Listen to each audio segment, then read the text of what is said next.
It's another Wednesday and another informative time on Armagate Radio Communications. Our theme this quarter is Geopolitical Musings for Global Leaders, and your anchor is my humble self, Abiodun Abari. Thanks for clicking in. We are consistently and continually committed to providing top-notch, insightful, and actionable analysis to enable you optimize objectives in spite of the uncertainties in the geopolitical economy, helping you anticipate and mitigate efficiently against supply chain variations and be able to meet deadlines, targets, and ensuring customer satisfaction. We are Armagate, and we continue to work to enable transformational leadership in the nations around the world. And talking about the world, the question being asked this week is President Trump just reordering the global trade system, or is he actually weaponizing trade, or both? That President Trump is reordering the global trade system is not up for debate. The deals with Japan, the United Kingdom, and the European Union now have the United States raking in billions of dollars in tariffs. Since the Liberation Day, introducing 10% base tariffs on all U.S. imports. That's from 2nd of April. Securing billions of dollars in investment in the United States. Securing all deals for the United States. Actually moving towards energy dominance, and of course removal of non-trade barriers. Talking about the US-EU trade deal, talking about the rebalancing of the trade and economic relationship between the two world's largest economies. All right. You have the EU paying 15% tariffs on auto parts, pharmaceuticals, and semiconductors. All right, and talking about even the elimination of non-tariff barriers that actually inhibit United States exports in the EU. Concerning industrial exports, agricultural exports, food products, right, and the rationalization of requirements for sanitary certificates for US pork and dairy products. Clearly the trade objectives are very, very clear. All right, and the reordering of the global trade system is not in doubt. All right, and even the strengthening of the agreement with making sure that third-party opportunists do not take advantage of the situation. So that the agreement is beneficial to the countries involved. The bilateral agreements are beneficial to exclusive to the countries involved. Even with the EU are going to purchase United States military equipment too. Like I said, the trade objectives are very, very clear. But when it comes to India and Brazil, we cannot but perceive a palpable weaponization of trade. All right, and the United States is able to weaponize trade, whether you like it or not. Or impose tariffs without consequential inflation, because the United States is the largest consumer market in the world, and the United States dollar is the world reserve currency.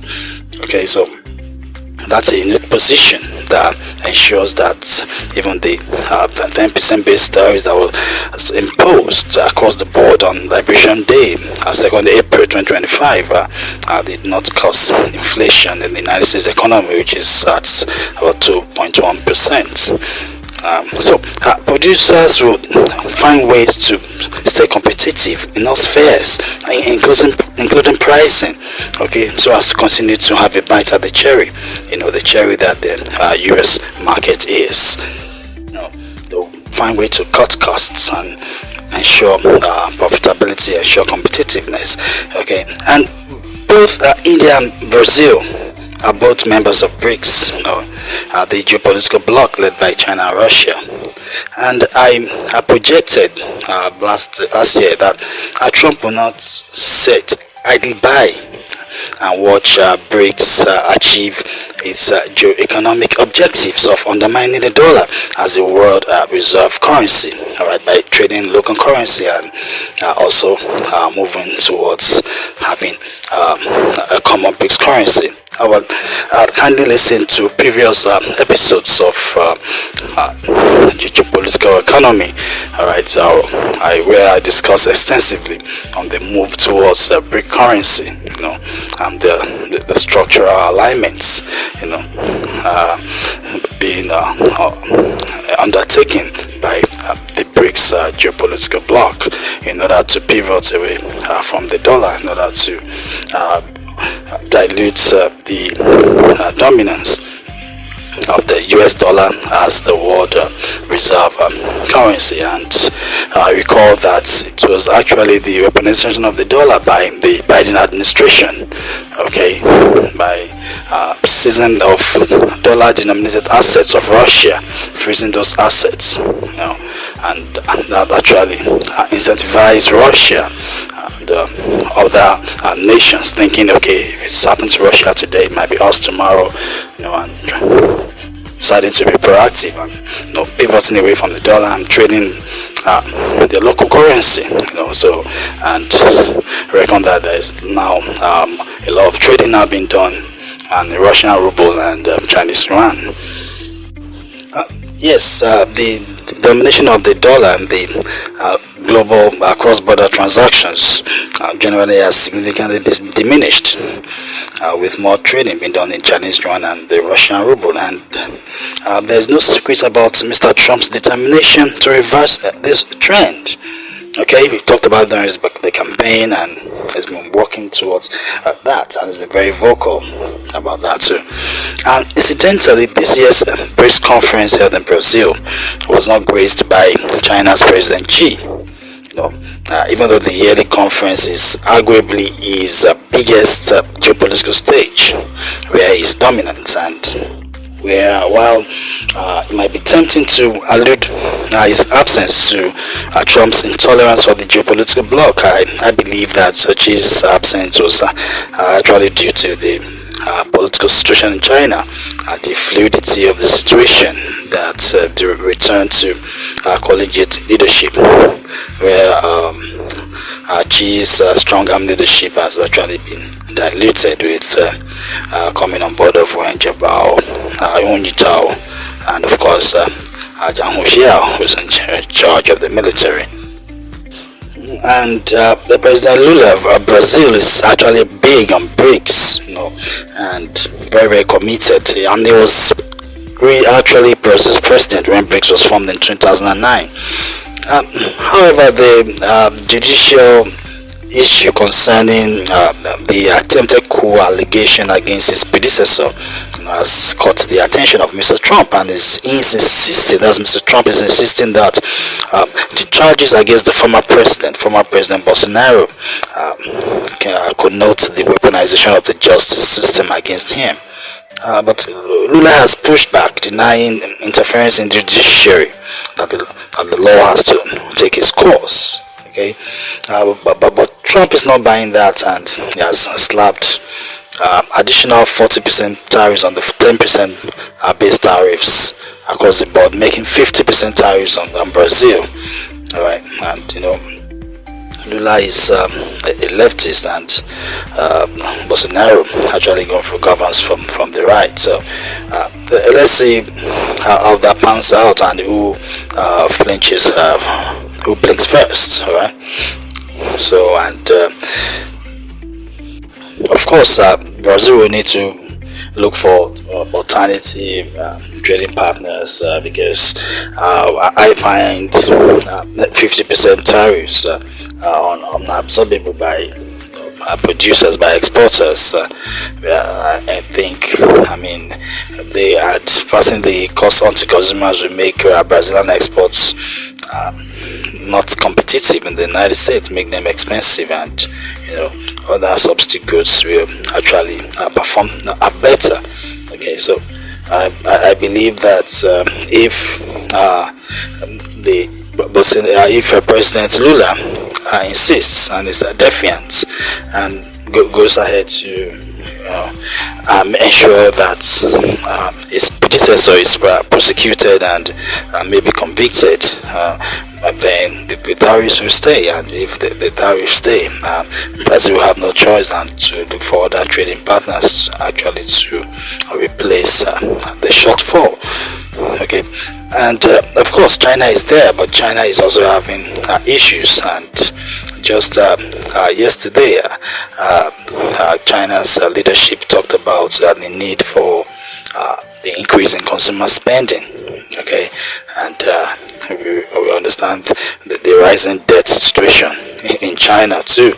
Okay, but the economy needs rejuvenation, and there's the belief that consumer spending we actually do the magic. Maybe rates should be cut further. I mean that's just the inkling that I have. Alright, so like the US situation, where Jerome Powell is insisting on not cutting rates, but I think with the revision in job figures, maybe September, you actually need to cut rates. Okay, because his only excuse then was the impressive job figures. Okay, and since there's no inflation, and he was actually trying to observe whether the tariffs will cause inflation, but since tariffs have not actually brought about inflation, and the jobs figures show that the economy is not having the right amount of spending, okay, the right amount of investment. So it's very important that he cuts rates so as to improve consumer spending. And it's when he cuts rates, mortgage rates will go down, more investment in housing will happen, and credit card rates will also go down. So that will be increased consumer spending, and it will ultimately impact the GDP. All right. So the India scenario came to many as a surprise, because Prime Minister Modi and President Trump get along very well, and the Indian leader recently visited the White House. This year, and it was received with much enthusiasm. The India-US bond was strengthened. And when India had a brief skirmish with Pakistan earlier this year, Trump intervened within the trade card. They took our countries shift their sword, but however, Trump is keen on bringing peace to Ukraine, and he might just push the envelope when it comes to that. And I believe that, by the way, Steve Witkoff is meeting with Putin in the Kremlin today, and we are of course following that closely as Trump's deadline runs out. Okay, so but Trump wants India to stop buying Russian energy so that Russia's funding of the war with Ukraine is hampered. But however, Modi is defiant and is unhappy with Trump's leaning towards Pakistan. Alright, Pakistan is India's sworn enemy, certainly a creation of the British, by the way. And so Trump has slapped additional 15% tariffs on India, making 25%. And so the argument for the weaponization of trade is somewhat valid, that Trump is weaponizing trade to achieve geopolitical ends, especially as India has called out the hypocrisy. As the United States still imports uranium hexafluoride for its nuclear industry from Russia, imports palladium for the electric vehicle industry, and also fertilizers and chemicals from Russia, and even total EU-Russia trade in 2024 was 67.5 billion euros. And EU imports of liquefied natural gas in 2024 was at 16.5 million tons from Russia. Alright, so and the EU itself still imports fertilizers apart from energy, mining products, chemicals, iron and steel, machinery, transport equipment, and so on from Russia.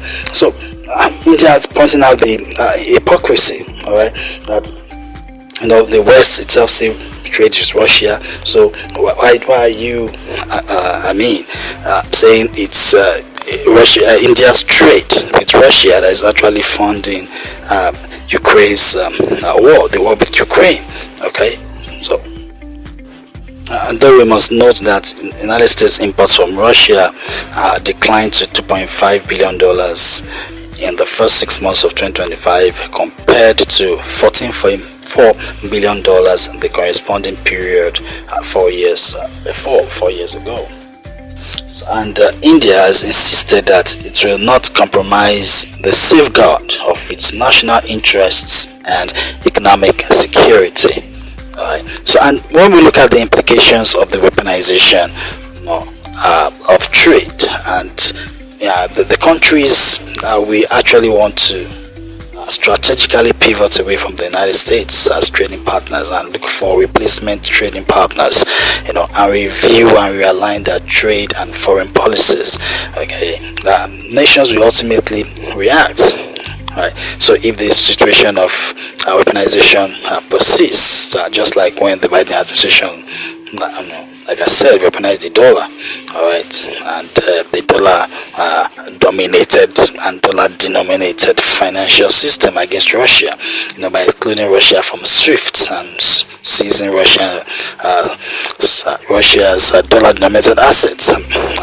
So Russia and others pivoted away from the dollar, trading more in their local currencies and working towards, an alternative global currency in BRICS. All right. So it's just a situation of beating the child and the expectant cry.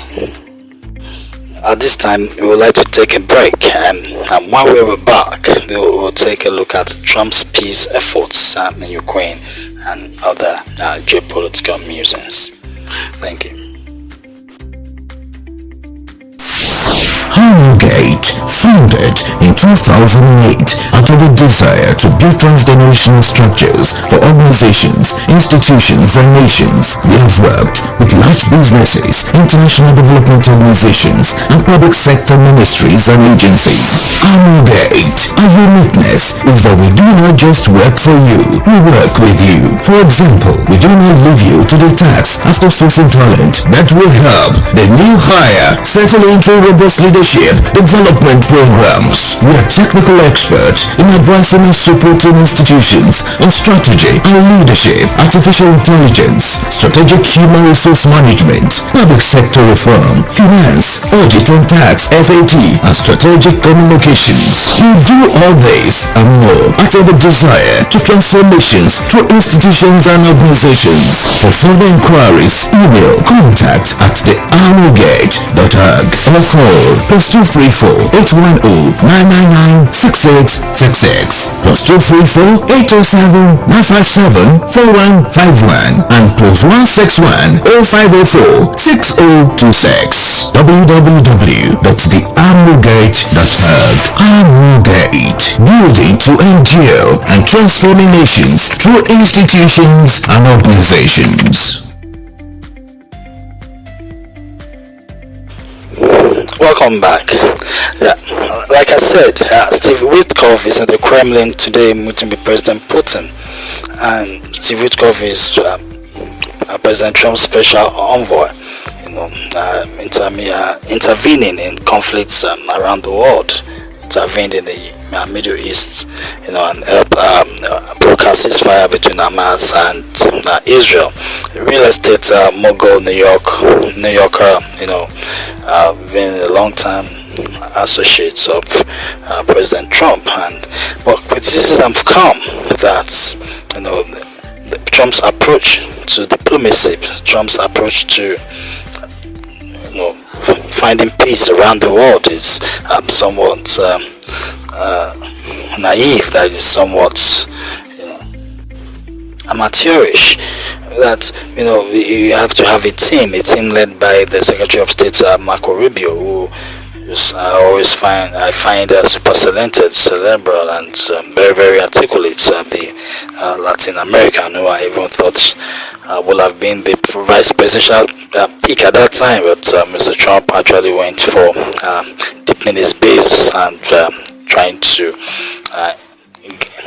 install a potential successor in J.D. Vance. So that's by the way. But Marco Rubio himself is also the acting National Security Advisor. Recall that the National Security Advisor had to resign, the wake of the signal gate, the leak of military plans, military operations. We were in a group where the editor of Atlantic was actually mistakenly added. Okay, and he's also the acting administrator of USAID. All right, so I think he has much on his plate, and so I'm not surprised that President Trump is using Steve Witkoff for more, because criticism have come that Steve Witkoff doesn't have the necessary skills, the expertise in diplomacy, in negotiations. Okay, that it might not be detailed enough, like someone like Marco Rubio, who has the skills and who's experienced in diplomacy. Okay, so, and of course Trump's deadline for Russia to find peace with Ukraine, else secondary tariffs, that is tariffs targeting third-party countries buying Russian energy, patronizing Russian energy, and Trump believes that that's the money Russia is using to fund the war with Ukraine, that's targeting those countries, will hamper Russia's funding of the war, and Russia will be incentivized to come to the table to find peace. But despite Trump's frustration and threats of secondary sanctions and of course military enforcement for Ukraine, okay, Russia's goals of demilitarization of Ukraine, the Nazification and neutrality of the Ukrainian nation is something that is very, very much on the table. Alright, and even the military advantage Russia is enjoying, even though at enormous costs, is something that is an incentive for them, because reports have it that they are even confiscating property of Ukrainians who have fled their homes, and declaring them and now reissuing them to Russian natives who are now populating those areas. So there's an incentive, that military advantage that is given them to pursue the war. So that has to come as an enormous cost for them, as we really push back for them to actually come out to the table.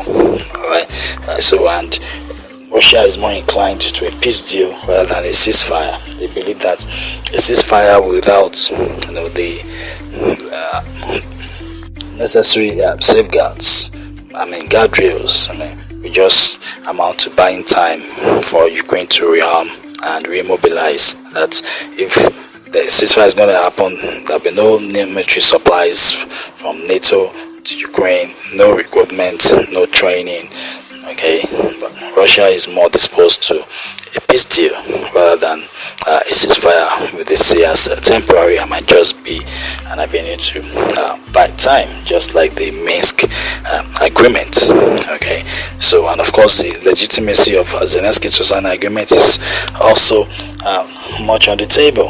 All right, they are not averse to Zelensky, Ukraine's wartime leader, negotiating, but when it comes to legitimizing the agreement, they have a reservation that they don't want a situation where in future, any future Ukrainian leader will dispute the agreement on the basis of the ineligibility of Zelensky to sign the agreement, as he has not conducted elections and his tenure is officially over, and he declared martial law, governing the country under martial law, and he has suspended elections indefinitely. All right, so although there are rumors of the West working to replace him with Zaluzny, who is the British British person, so let's see how it goes. Zaluzny was the former military head of Ukraine. Now he's now the ambassador to UK. So Steve Witkoff himself believes that selling arms to NATO allies to be provided for Ukraine will incentivize the Russians to the negotiating table, and therefore a ceasefire will be procured. And in the build-up to the next Summer Olympics in Los Angeles in 2028, Trump is championing strong testing to keep transgender athletes out of women's sports. So on Tuesday, he signed an executive order establishing the White House task force to coordinate the federal government's preparation for the Los Angeles Games.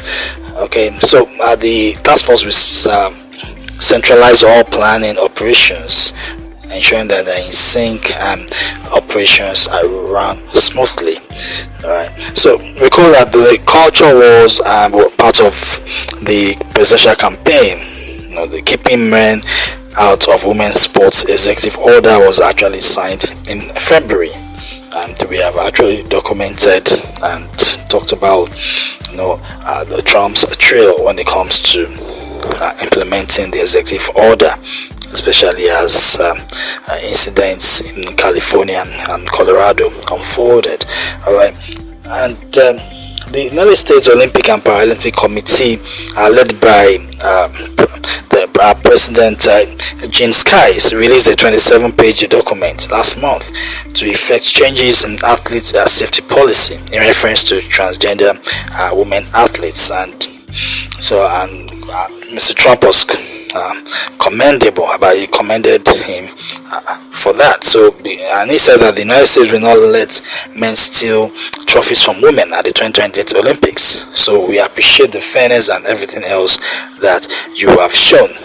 That was what he said to President Jean Skies. Alright, and if you listen to our podcast during last Summer Olympics in Paris last year, we talked about how the Algerian boxer Khelif won the gold medal despite scrutiny over her gender eligibility, as the IBA, International Boxing Association, had previously handed another Taiwanese boxer disqualification from competition after allegedly failing eligibility tests.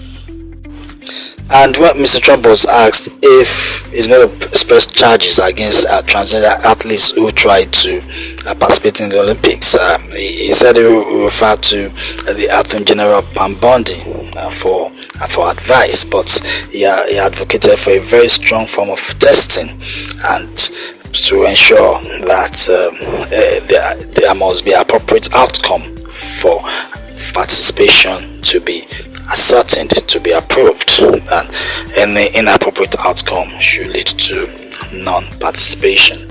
And some governing bodies of world sports have adopted genetic testing of athletes, to athletes who are going to compete in female competition. So that has been adopted by world bodies of sports organizations. And Trump has enjoined the Olympic and Paralympic committees to crack down on transgender athletes, trying to reinforce his cultural war. Okay, and if Casey Wasserman, who is actually the chair of the Los Angeles local organizing committee for the 2028 Olympic Games, he was commended by President Trump, unlike Karen Bass, the LA mayor, who was criticized for the approval process for building permits after the wildfires devastation. Remember where we talk about the wildfires then, and Karen Bass was in Ghana when that happened, and this was an event that she and her governor Gavin Newsom should have anticipated, and Gavin Newsom too also had his fair share of criticism from President Trump as well, talking about the wildfires. I recall that we talked about the need for cooperation, federal and state cooperation, to ensure a smooth running of the game. So although they are on opposite sides of the aisle, and